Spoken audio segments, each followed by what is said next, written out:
palavra diz assim, do Papa: os matrimônios com disparidade de culto representam um lugar privilegiado de diálogo interreligioso. Comportam algumas dificuldades específicas, tanto no que se refere à identidade cristã da família, como que no que diz respeito à educação religiosa dos filhos. Olha só então, para você que está acompanhando.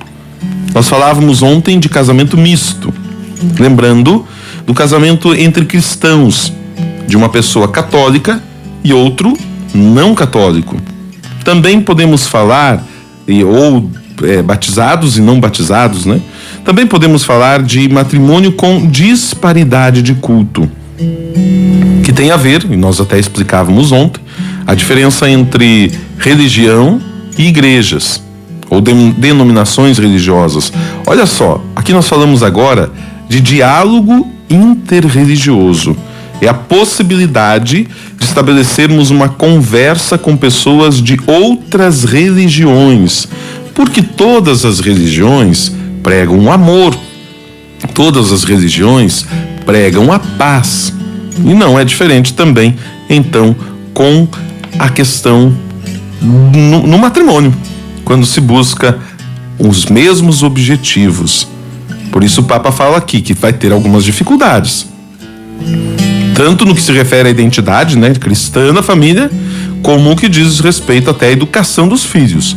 Por isso, todas essas questões devem ser resolvidas antes do matrimônio. O casal precisa conversar, o casal precisa dialogar. Como será a educação religiosa dos filhos?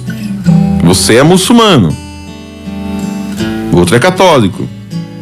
Um é católico, outro é budista, ou é islâmico.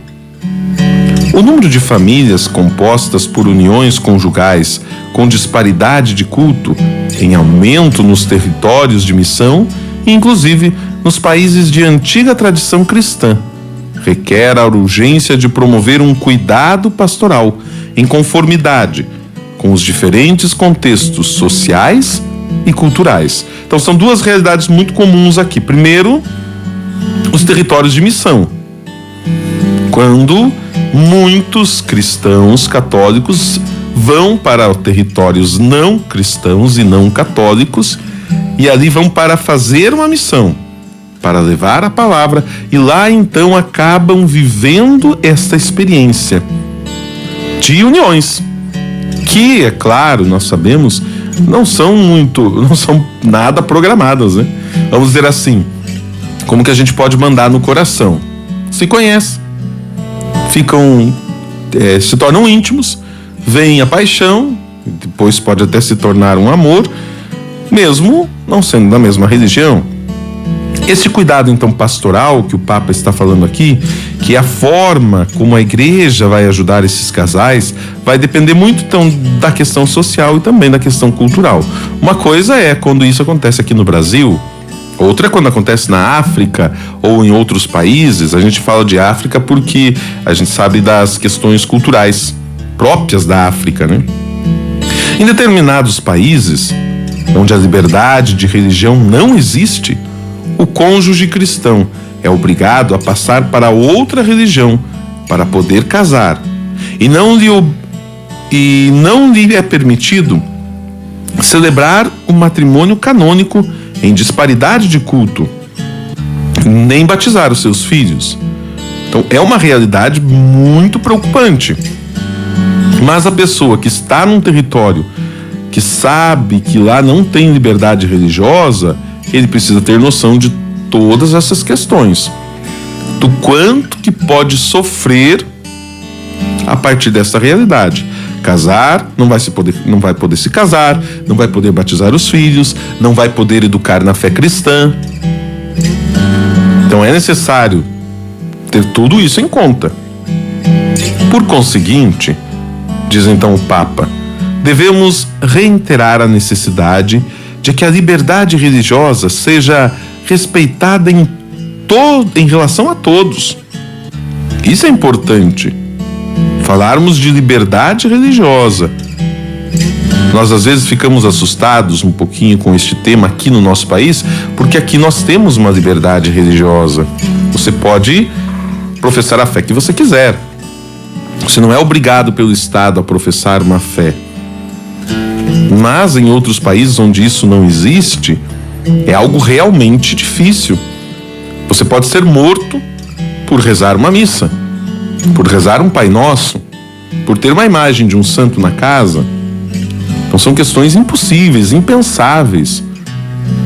Nos assusta, nos choca, porque aqui temos liberdade religiosa. É necessário prestar uma atenção particular, diz o Papa, às pessoas que se unem em tais matrimônios. E não somente no período em que antecede as bodas.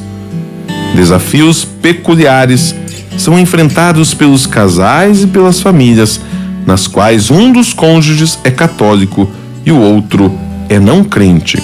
Então veja, essa atenção especial deve ser dada às pessoas, mesmo ainda que não só ali antes do casamento, mas em todo o período.